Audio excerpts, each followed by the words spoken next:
ખેડૂત મિત્રો નમસ્કાર, જય જવાન જય કિસાન।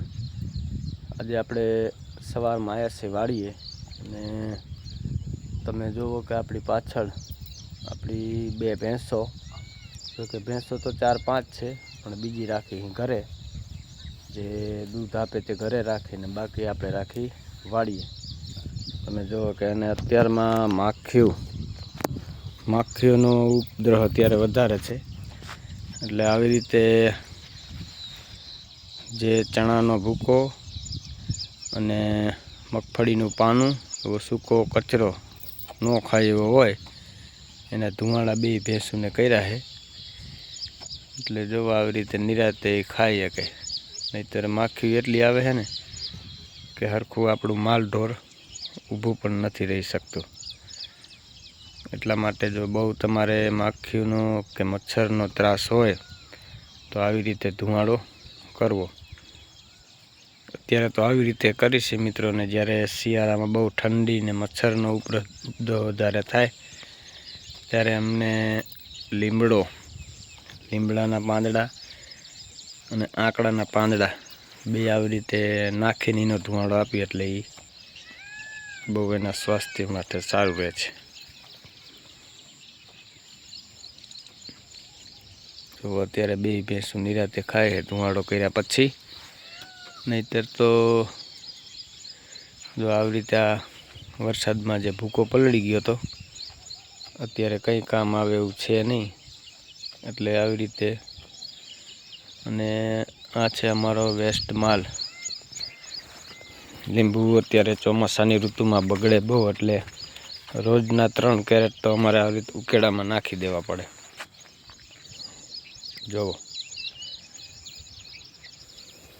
આ બધા જે લાલ દાગાવાળા પાણીના હિસાબે એક ધારું લીંબુ છોડની નીચે પડ્યું એટલે આવી રીતે દાગા ને બાગા પડી જાય એટલે એ લીંબુ અમારે ઉકેડામાં નાખી દેવા પડે, એટલે આનું ખાતર પણ થઈ જાય, હળી જાય અને અમુક રોપા ઉગી જાય તો એ પાછા આપણે કામ પણ આવી જાય।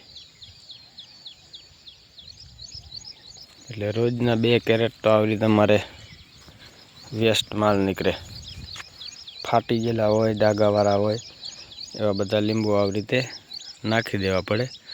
20 કેરેટ હોય એમાંથી 2 કેરેટ તો નીકળી જાય, એટલે આપણી પાસે 18 કેરેટ રહે। હજી મજૂર આવ્યા નથી, મજૂર આવી જાય એટલે વીણવાનું કામકાજ થઈ જશે ચાલુ। આજે છે તારીખ 22/7/2025 અને આજનું માર્કેટ પણ અમને લીંબુનું સારું મળ્યું। દિલ્હીની અંદર 20 કિલોના 1100 થી 1200 રૂપિયા જેવડું માર્કેટિંગ મળ્યું છે।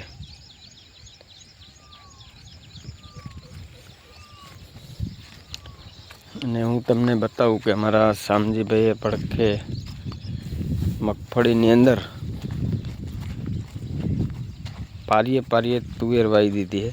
તમે જો આ તમને દેખાતું છે, આ જે પારી આવે પારીની ઉપર તુવેરનો ચા કરી દીધો છે। તમે જો કે આવડી મગફળી છે, હજી આવડી તુવેર થઈ જશે એટલે તુવેર તો હમણાં ગાયે વધી જશે। એકાદો સ્પ્રે મારી દે ઈયળ જંતુનાશક દવાનો એટલે તુવેર પણ ગાયે વધી જાય। મગફળી નીકળે એટલે તુવેર કમ્પ્લીટ થઈ જાય, એટલે શિયાળું વાવેતર કરવાની જરૂર રહેતી નથી। એટલે આ વર્ષે તો અમારે આ બાજુ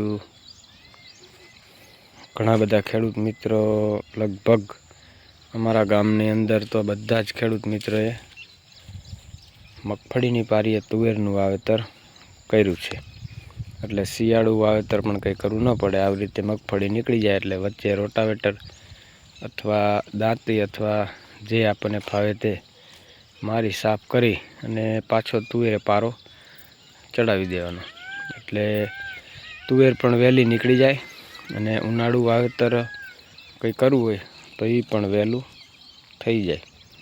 જય જવાન જય કિસાન।